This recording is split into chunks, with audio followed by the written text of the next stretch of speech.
Hello guys, I hope everyone is doing well. So আজি আমি তোমালোকৰ ফিজিক্সৰ এটা খুব ইন্টাৰেষ্টিং চেপ্টাৰ ষ্টাৰ্ট কৰিম। সো চেপ্টাৰটো হৈছে লাইট। এই চেপ্টাৰটো তোমালোকৰ এক্সামিনেশ্যন পইণ্ট অফ ভিউৰ পৰা এটা খুব ইম্পৰ্টেণ্ট চেপ্টাৰ, কাৰণ এই চেপ্টাৰটোৰ পৰাই মেক্সিমাম মাৰ্কছ আহিব। সো চেপ্টাৰটোৰ কমপ্লিট কনচেপ্টছ ক্লিয়াৰ থকাটো ইম্পৰ্টেণ্ট। সো গাইজ অলৰেডি আমি দুটা চেপ্টাৰ কমপ্লিট কৰিলোঁ। বায়'লজি যোনটো লাইফ প্ৰচেছ সেই চেপ্টাৰটো কমপ্লিট কৰা হৈছে আৰু ফিজিক্সৰ ইলেক্ট্ৰিচিটি। সো লাইফ প্ৰচেছ চেপ্টাৰটোৰ নোটছসমূহ আমাৰ অফিচিয়েল হোৱাটছএপ গ্ৰুপত শ্বেয়াৰ কৰা হৈছে। যদিহে তোমালোকে গ্ৰুপটোত জইন হোৱা নাই, জইন হ'বলৈ হ'লে ডেছক্ৰিপশ্যন বক্সত এটা হোৱাটছএপ নম্বৰ দিয়া হৈ আছে। সেই নাম্বাৰটোত তোমালোকে এটা টেক্সট কৰি দিলে গ্ৰুপটোত এড কৰাই দিয়া হ'ব। অ'কে, চ' গাইজ কমপ্লিটেড চেপ্টাৰছসমূহৰ MCQsবোৰ আমি ছেপাৰেটলি ডিছকাছ কৰিম। Alright, now let's begin with lesson number 1. So guys, আমি আমাৰ সাৰাউণ্ডিং ৱৰ্ল্ডত ভেৰাইটি অফ অবজেক্টছ দেখা পাওঁ, ৰাইট? কিন্তু এটা ডাৰ্ক ৰুমত আমি একো দেখা নাপাওঁ। সো তেতিয়া আমি কি কৰোঁ, ৰুমত থকা লাইটটো অন কৰোঁ আৰু অন কৰাৰ লগে লগে বস্তুবোৰ ভিজিবল হয়, ৰাইট? সো এতিয়া মোৰ কুৱেশ্যনটো হৈছে কেনেকৈ এটা বস্তু ভিজিবল হয়? ৱেল, যেতিয়া লাইটটো আহি এটা অবজেক্টত পৰে, as you can see here, তেতিয়া সেই লাইটটো ৰিফ্লেক্ট হৈ আমাৰ চকুত সোমায়, okay? And does enable us to see things. So now tell me, what do you mean by light? So see the definition here. Light is a form of energy that produces the sensation of vision. So basically light to hoise eta form of energy jot amar vision tut eta sensation produce kore. Clear? Our light to eta property hoise rectilinear propagation. So rectilinear propagation mane hoise simple language ot light to straight line ot travel kora eta tendency. Okay, so light seems to travel in a straight line and it is known as rectilinear propagation. Okay guys, now let's see the reflection of light. So etia light to keneke reflect hoy. Etia soa etu eta opaque surface aru ami jano je opaque surface hole light to par hobo nware, where light cannot pass through. So this P, it is an incident ray and R, it is a reflected ray. So etia incident ray to hoise lightor eta ray jetia eta surface ot point kori ahe, as you can see here, aru surface tur pra strike kori ulai jay. Okay, so strike kori ulai aha ray to ke koy reflected ray. Clear everyone? And this is the normal. So etia soa incident ray aru normal or mazot eta angle form hoise. So he angle to hoise angle of incidence and it is represented by small letter I. Etia soa reflected ray aru normal or mazot aru eta angle form hoise. So he angle to hoise angle of reflection and it is represented by R. So this I is equal to R. So etia angle of incidence is equal to angle of reflection. A duta angle equal. Alright students, now let's recall the laws of reflection. So the first law states that the angle of incidence is equal to angle of reflection. So etia A angle of incidence to hoise A angle of reflection to logot equal. They both are equal. I is equal to R. And second law states that the incident ray, the normal to the mirror at the point of incidence and the reflected ray all lie in the same plane. So etia A incident ray, reflected ray aru A normal e gute kita they all lie in the same plane. Ekata plane ote lie kore. So etia jikono reflecting surface or khetrot a reflection or laws kita applicable hoy, including the spherical surfaces. So up to here I hope everyone is clear. Now let us see making of a plane mirror. So etia plane mirror ekhon keneke form hoy. So plane mirror ekhon form hobole hole mirror khonor eta surface opaque hobo lagibo aru opaque ami janu je jot light to par hobo nware, right? So etia opaque keneke kore? Yes, by silvering. So etu hoise silver, okay? Aru silver or uporot eta thin coating kore. He coating to hoise red lead oxide paint, okay? So etu hoise red lead oxide paint. So etia silvering to kyo kore? So silvering to kore karon silver to a mirrorot pora maximum light to reflect kore. So he karne silvering to kora hoy, okay? So this is how a plane mirror forms and this is the reflecting surface. Clear everyone? So etia soa ekhon plane mirror aru plane mirror a surface to hoise reflecting surface aru a surface to hoise opaque surface. Okay guys, now let's discuss the types of reflection. So etia reflection or duta type ase. So the first one is regular reflection. So etia regular reflection at ki hoy soa ৰিফ্লেকশ্যনটো এটা smooth ছাৰ্ফেচত হয় reflection through smooth surface example reflection through plain glass still water etcetera so' ৰিফ্লেকশ্যনটো যেতিয়া smooth ছাৰ্ফেচত হয় for example through plain glass still water etcetera তেতিয়া সেইটো কয় regular reflection as you can see here I hope everyone is clear now see the other type of reflection it is irregular reflection so irregular reflection to at a rough surface ot hoy can you see here so reflection through rough surface for example reflection through concrete wall running water etc so reflection to jetia rough surface ot hoy for example through concrete wall running water etc tetia he reflection tok irregular reflection boli koy so I hope everybody understood what is regular and irregular reflection alright now moving to the characteristics of the image obtained in a plane mirror so tumaloke hoyto familiar ekhon plane mirror image formation keneke hoy right so he form hoa image tur properties pur ki so let's see here the first characteristic is the image formed in a plane mirror is erect and of the same size as the object. So etia ekhon plane mirror consider kora aru etu eta object. So object tur image jetia mirror khonot form hoy tetia he object to he image to it appears to be erect. That means the image that appears right side up. So later on we will discuss what is erect image and how it is formed. And see this image so a image tour size to object tour homan same hobo that means the size of the image is equal to that of the object okay now let us see the second characteristic image is at the same distance behind the mirror as the object is in front of it so mirror khonor frontot object eta jiman to distance ot ase he same distance ot image to form hobo behind the mirror so this is the second property clear everyone and now see the third characteristic image in a mirror is laterally inverted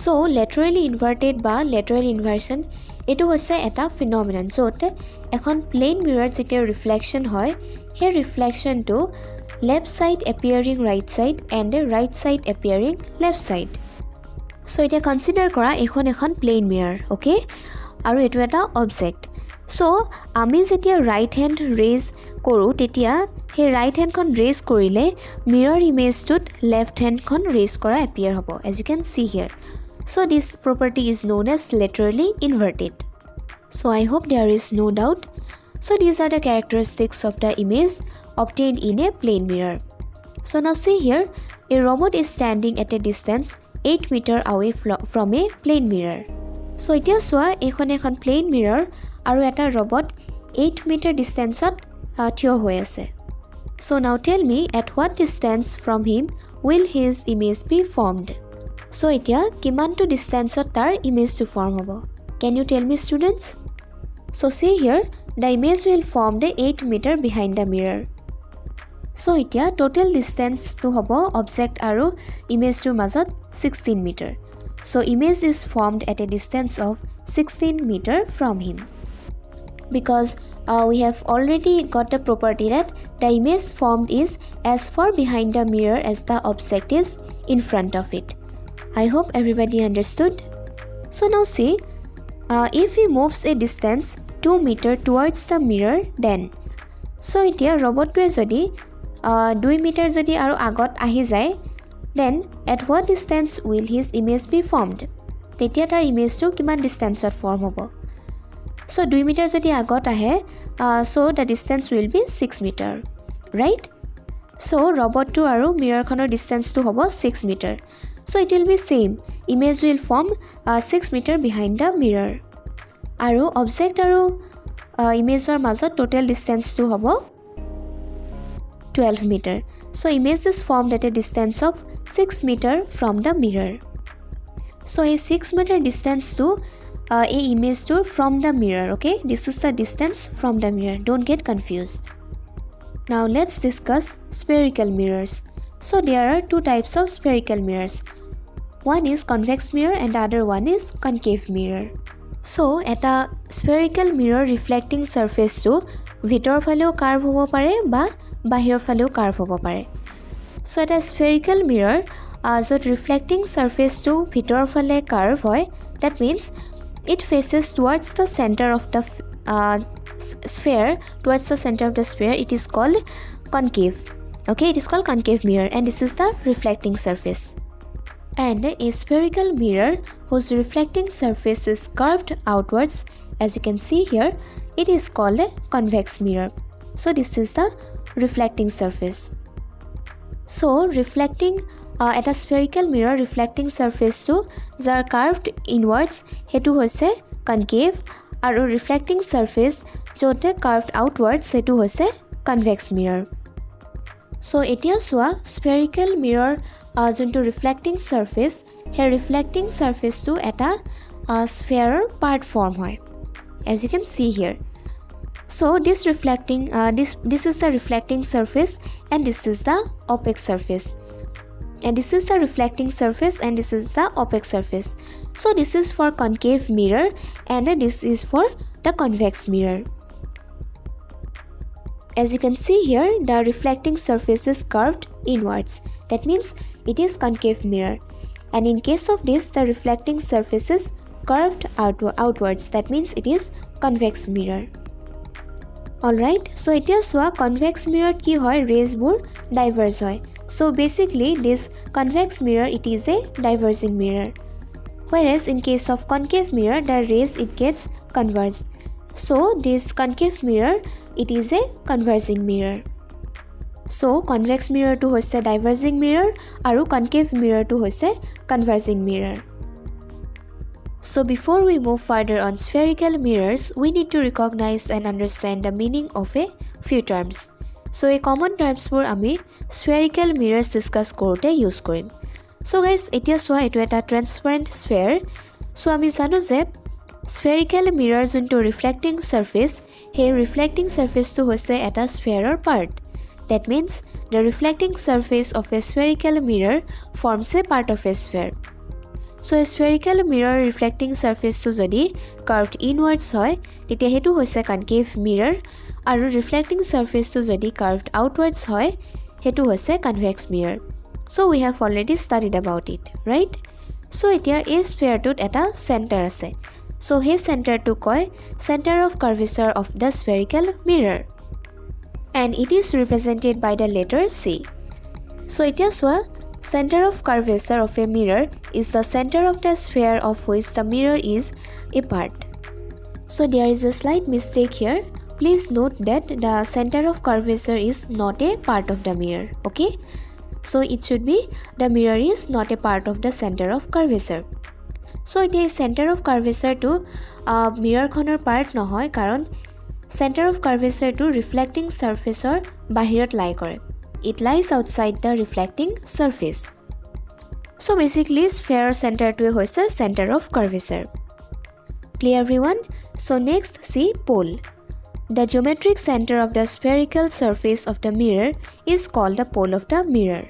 So etia a diagram to choa spherical mirror junto reflecting surface ase he reflecting surface to reflecting surface or centered eta point ase so he point to ke koy pole so it is the geometric center of the reflecting surface or the spherical surface of the mirror and it is represented by the letter P so it is the pole of the mirror clear everyone okay now let us see the principal axis so it is a straight line joining the pole of the mirror to its center of curvature so it a principal axis dal hoise edal straight line jundal pole aru center of curvature majedi par hoi goise as you can see here straight line passing through the center of curvature and pole so it is called principal axis now next see the radius of curvature so see here radius of curvature it is represented by r as you can see here the red line so the radius of curvature of a mirror is the radius of the sphere of which the mirror is a part so diagram to choa junto sphere ase he sphere to junto radius he radius to spherical mirror junto reflecting surface he reflecting surface or at a part I hope everybody understood okay now next see the principal focus. So firstতে আমি concave mirror খনত চাম. So আমি জানো যে concave mirror ক্ষেত্ৰত reflecting surface to curved inwards, right? So to C, that means the center of curvature. So P2 হৈছে pole, and this is the straight line, it is called the principal axis, right? So এতিয়া চোৱা কেইবাডালো ray আহি parallel to the principal axis আহি এই concave mirror খনত পৰিছে, as you can see here, আৰু তাৰ পিছত reflect হৈছে. So এতিয়া এই গোটেই ৰেবোৰ ৰিফ্লেক্ট হৈ প্ৰিন্সিপাল এক্সিছৰ এটা পইণ্টত ইণ্টাৰসেক্ট হৈছে. Can you see here? So it is called principal focus of the concave mirror. So see here, a concave mirror, the reflected rays meet at the point F on the principal axis. This point is called the focus of the concave mirror. So এতিয়া হে reflected rays বোৰ principal axis ত যোনটো পইণ্টত intersect হৈছে হে পইণ্টটোকে কয় focus of the concave mirror. Clear everyone? Now let us see for convex mirror. So এতিয়া convex mirror ক্ষেত্ৰত reflecting surface to curved outwards, right? So C2 হৈছে center of curvature, P2 হৈছে pole, and this is the principal axis. So এতিয়া convex mirror ক্ষেত্ৰত কি হয়, ৰেজবোৰ যেতিয়া আহে হে ৰেজবোৰ ডাইভাৰ্স হৈ যায়. সো আমি অলৰেডি আগতে পঢ়ি আহিছিলোঁ যে কনকেভ মিৰৰ ক্ষেত্ৰত ৰেজবোৰ কনভাৰ্জ হয়. So we can say that concave mirror is converging mirror, but in case of convex mirror ৰেজবোৰ ডাইভাৰ্স হৈ যায়, as you can see here. So we can say that convex mirror they are diverging mirror. So এতিয়া যিহেতু convex মিৰত ৰেজবোৰ reflect হৈ ওলাই গুচি যায়, কিন্তু প্ৰিন্সিপাল এক্সিছৰ এটা পইণ্টত সেই ৰেজবোৰ এপিয়াৰ হোৱা নিচিনাকৈ আহে, as you can see here. That means the reflected rays appear to come from a point on the principal axis, as you can see here, and it is called the focus of the convex mirror. So see here, a convex mirror, the reflected rays do not meet at any point, but they appear to come from a point F on the principal axis behind the mirror. This point is called the focus of the convex mirror. So এতিয়া এই মিৰৰখনৰ পিছফালে behind the mirror principal axis ডালৰ এটা পইণ্টৰ পৰা এই reflected raysবোৰ ওলাই অহা নিচিনা appear হয়, as you can see here. So it is denoted by F, that means the focus of the convex mirror, and here it is the focus of a concave mirror.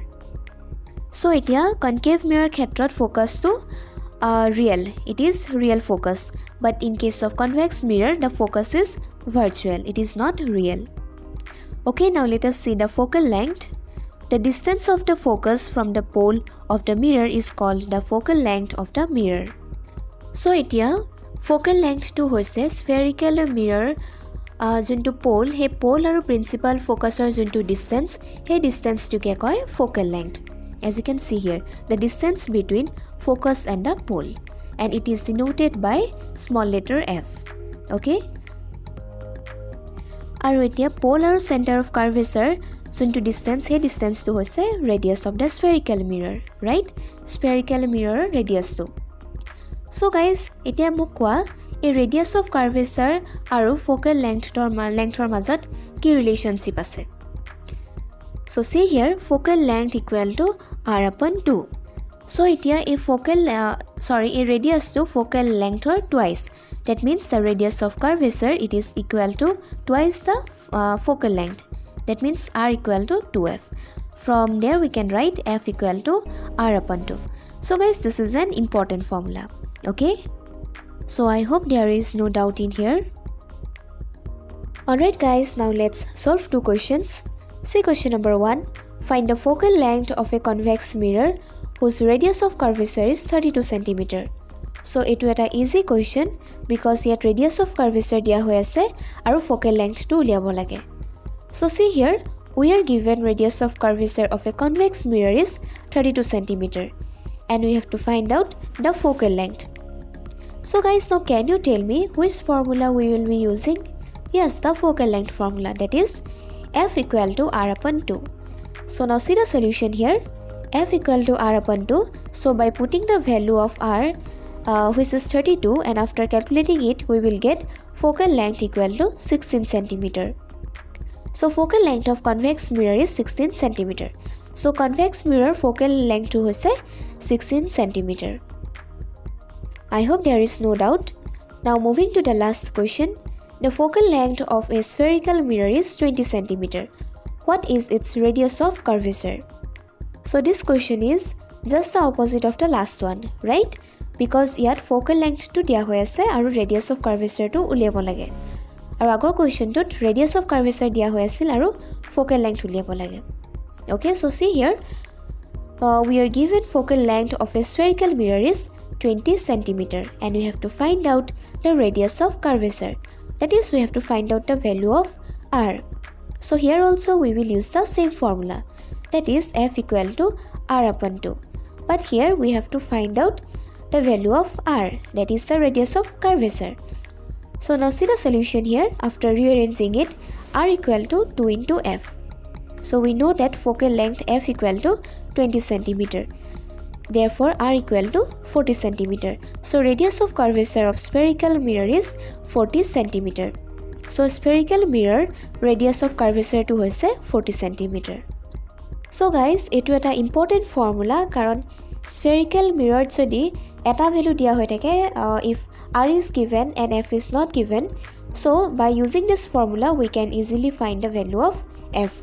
And similarly, jodi focal length dia hoy thake aru radius of curvature uliabo lage, tetia ami ei formula to use korile missing value to pai jam. So guys, we are done for this lecture number 1. So students, this is just the beginning and we have so much to learn in this chapter. So stay tuned for the next lecture. Thank you.